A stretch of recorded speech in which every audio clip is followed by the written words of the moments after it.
They once called him the boy living in the shadow of a legend. But Hank Williams Jr.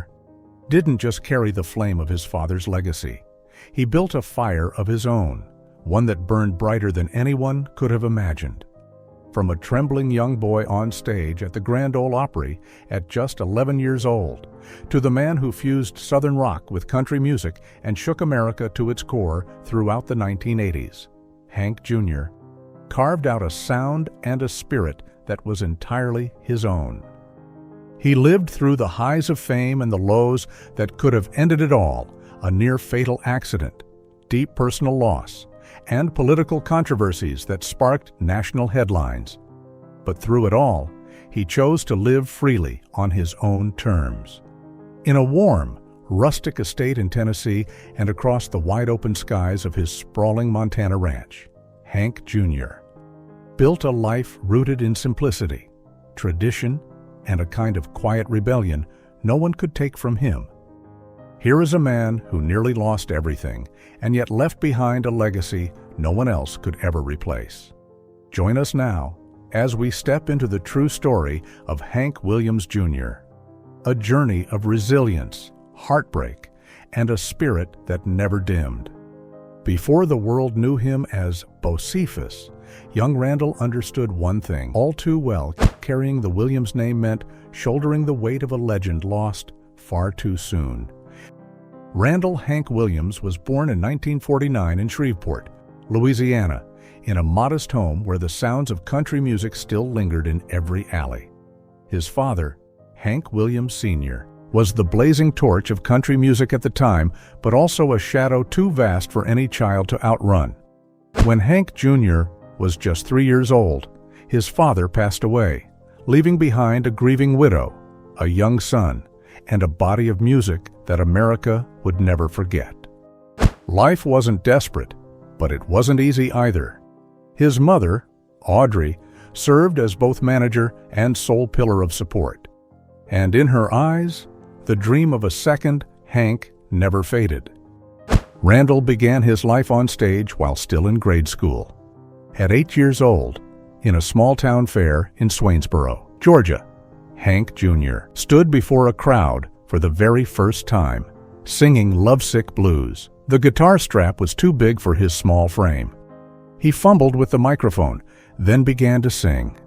The audience clapped not because they heard Randall, but because, for a moment, they saw Hank again. Even at 8, he felt that applause doesn't always belong to you. But Hank Jr. pressed on. At age 11, he stepped onto the legendary stage of the Grand Ole Opry. This was no rural fairground. It was the home of American country dreams. Bathed in soft yellow light, the blonde-haired boy sang Long Gone Lonesome Blues, clutching his guitar like a life raft.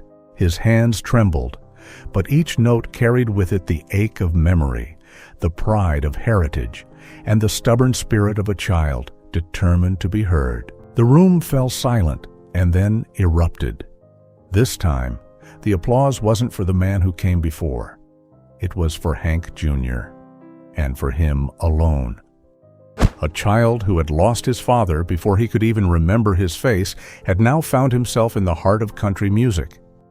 From a boy growing up in a humble home, living off the royalty checks of a father he barely knew, to a rising child star trying to claim a voice of his own, still nursing wounds that hadn't yet healed. But stage lights can't always warm the doubts that live in the dark. And when the music stopped, Randall had to ask himself, was there room in this world for who he was, or would he always be someone else's shadow? It wasn't the stage lights, it wasn't the applause, it was just a boy behind the curtain, clutching an oversized guitar, asking himself, when will I finally get to be me?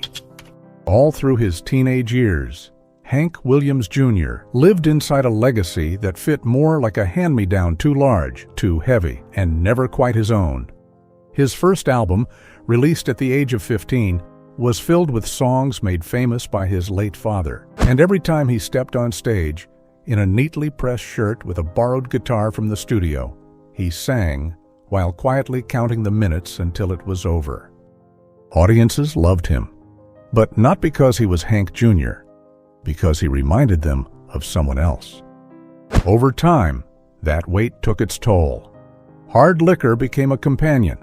Now and then, pills dulled the questions that wouldn't go away.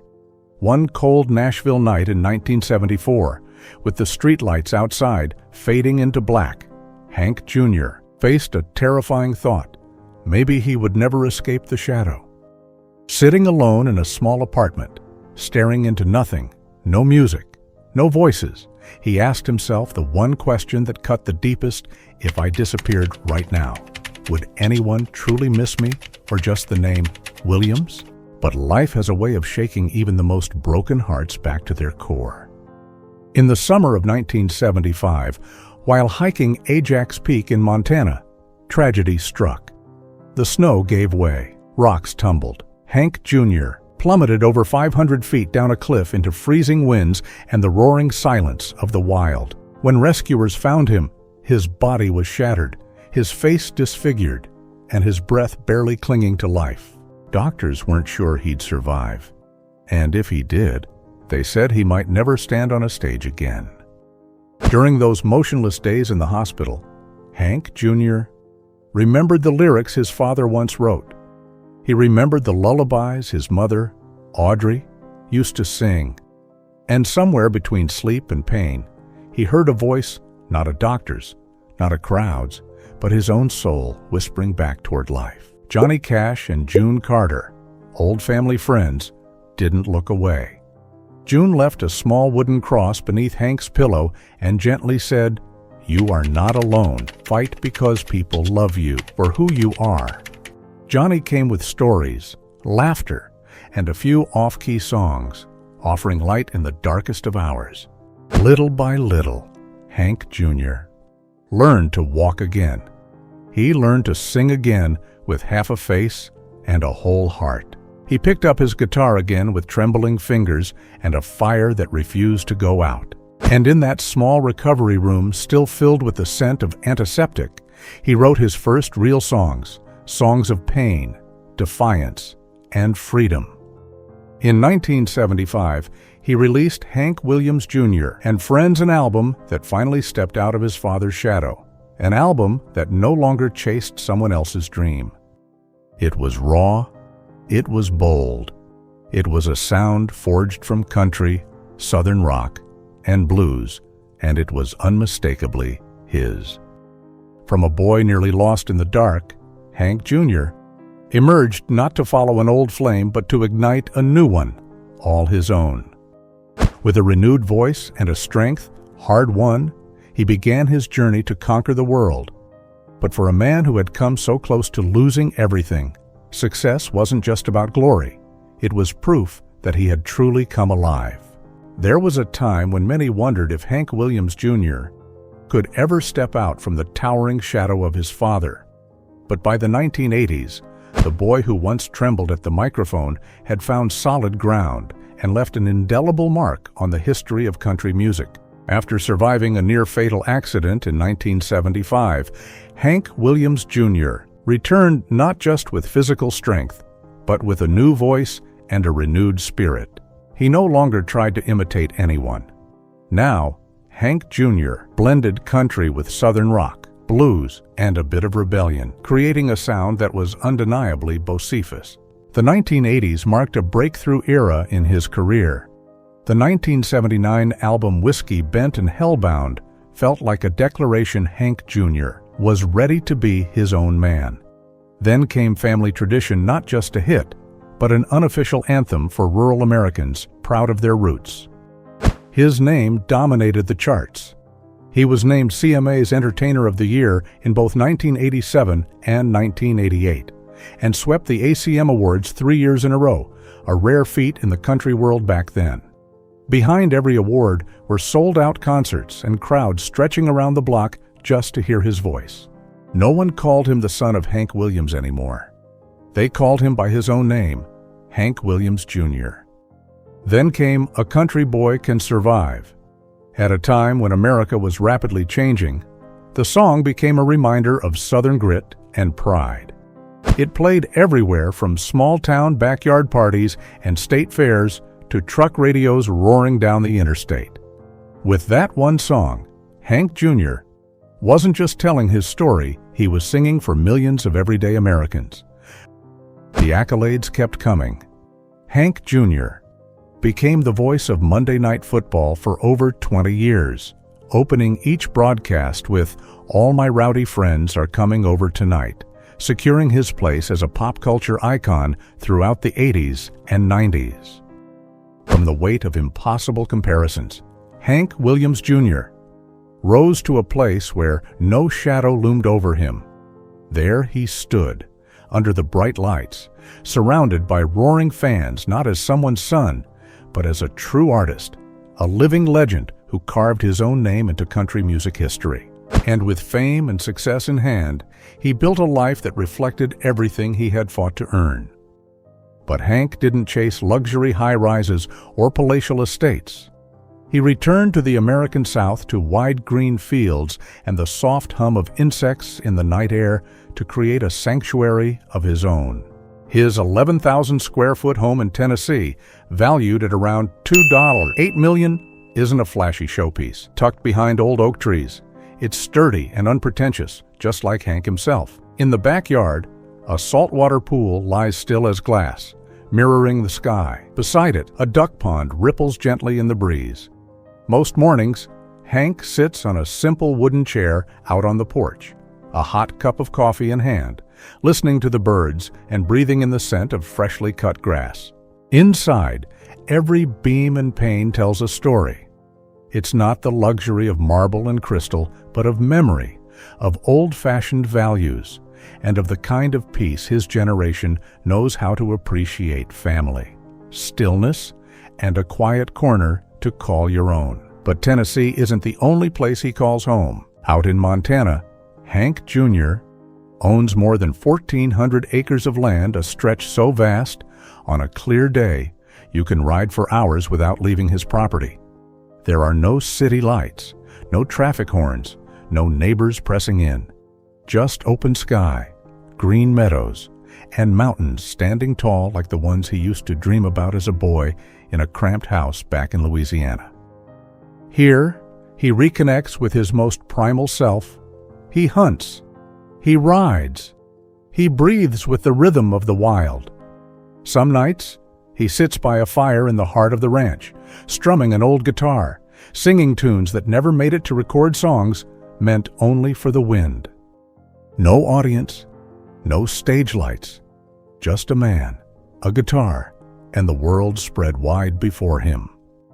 Back in Tennessee, in his garage, Hank Jr. keeps a few old friends, his beloved classic cars. There's his black 1969 Cadillac Coupe de Ville, long, sleek, unapologetically American. It's not pristine, and it doesn't need to be.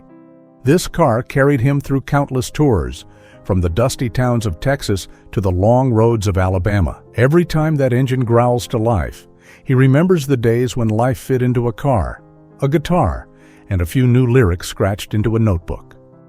Next to it sits a weathered blue 1958 Chevrolet Apache pickup. It hauled guitars, amps, even dreams back in the days when Hank Jr. played bar gigs with nothing but grit and a prayer. He could buy any truck today, but he keeps the Apache because it holds his youth, his hustle, and his beginnings. With the spotlight no longer blinding, Hank Williams Jr. chose a different way to live. No endless parties or exotic vacations. He chose freedom, the kind you can't buy. He lives quietly in his Tennessee home, surrounded by trees. Each morning, he watches the sun rise over a calm lake, ducks paddling in the distance, and when he needs more space to breathe, he returns to Montana, where he can ride horses for hours, hunt in untouched woods, or simply sit by a fire with his guitar and let the wind carry his tune. His life is filled with luxury, but the quiet kind. He collects vintage guitars, each one etched with time and story. In his home studio, a Gibson J200 given by Johnny Cash still hangs, no spotlight, no glass case, just a memory hanging on the wall, humbly, like the man who owns it. Hunting, riding, recording new songs under open skies for Hank Jr. Freedom isn't something you're given. It's something you earn with pain, with perseverance, and with the courage to be exactly who you are. Through every triumph and every heartbreak, Hank Williams Jr. has held on to one simple belief: family is where you return, no matter how the world changes. As the son of a legend, he understood early that family isn't just where you're born, it's the legacy you protect. He built a home of his own and raised children who carry that musical fire. Hank Williams III, Holly Williams, Hillary Williams, and Samuel Williams, each following their own path, yet bound by the same tradition. To Hank Jr., family isn't just a comfort. It's a purpose. Alongside them, he's kept enduring friendships from Johnny Cash to Waylon Jennings, people who never needed words to understand each other. For a time, it seemed like Hank Jr. had finally found lasting peace. But fate doesn't always let a man rest, not even one who has weathered more than his share of storms. One day, he would be forced to face the kind of loss no father ever should. Some wounds don't bleed. They run deeper, quieter, and Hank Williams Jr. has known more than his share.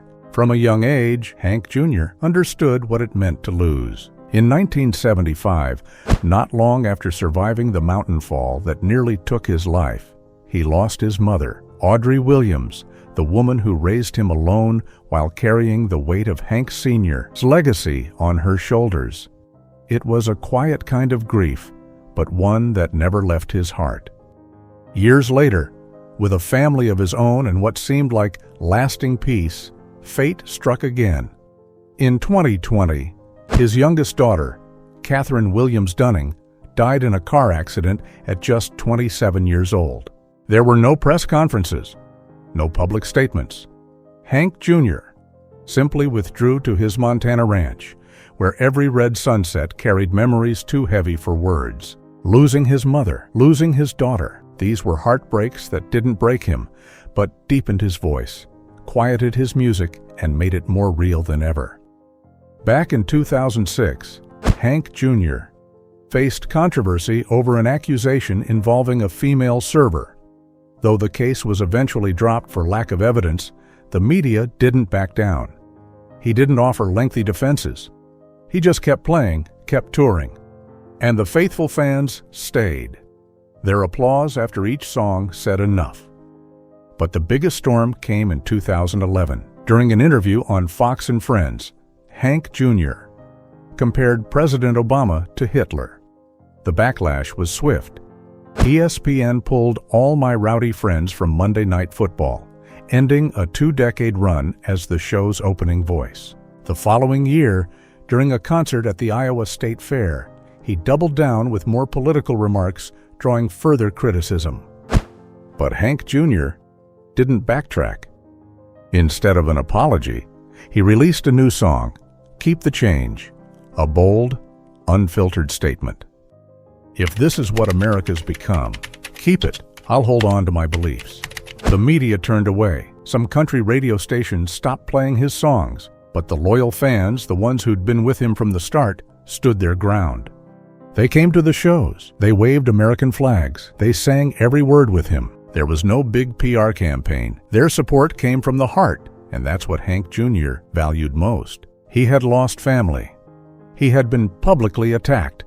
The spotlight had dimmed at times, but Hank Williams Jr. never abandoned who he was.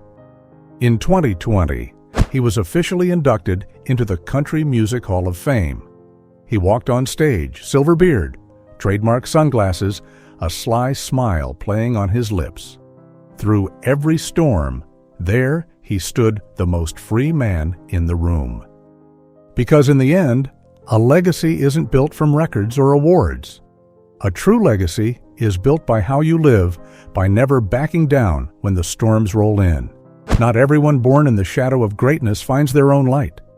But Hank Williams Jr. didn't just find his. He lit a fire that time itself has struggled to put out. Today, when people speak of Hank Williams Jr., they're not just recalling a booming Southern rock voice or the familiar face that lit up Monday Night Football for years. They're remembering an artist who stepped out from the long shadow of a legendary father and wrote a bold new chapter in the story of American country music. With more than 70 million records sold, 6 major awards from the CMA and ACM, and dozens of gold and platinum albums, Hank Jr. became one of the most influential figures in country music across 2 centuries. No longer just the son of Hank Sr., he became his own name, his own symbol, Hank Williams Jr. His music was never just about entertainment. From family tradition to A Country Boy Can Survive, Hank Jr. gave voice to everyday Americans, hardworking people who loved their families and stood by what they believed was right. And even as times changed, his songs continued to echo on the radio, around family cookouts, and across the open highways of America. It's no coincidence that generations of artists, from rising country singers to Southern rock legends, credit Hank Jr. as one of the men who helped define the spirit of the American South. Off the stage, Hank Jr. quietly gave back to the community. He donated to St. Jude Children's Research Hospital, supported Paralympic events for disabled veterans, and played in benefit concerts for hurricane relief following Katrina. No flashy campaigns, no headline-grabbing stunts. He gave the same way he lived, sincerely, humbly, and without expectation of praise. In 2020, when Hank Williams Jr. stepped up to accept his induction into the Country Music Hall of Fame, the entire room rose in a standing ovation. Under the warm yellow lights, the man with the signature sunglasses simply smiled. No long speech, no boastful remarks. Because everything that needed to be said, he had already said through a lifetime of music and meaning. The journey of Hank Williams Jr. reminds us a legacy isn't something we inherit. It's something we build with every fall and every rise. Even born in the shadow of a giant, he proved, by simply being himself, that the brightest lights sometimes rise not from the mountaintops, but from the quietest corners of the human heart.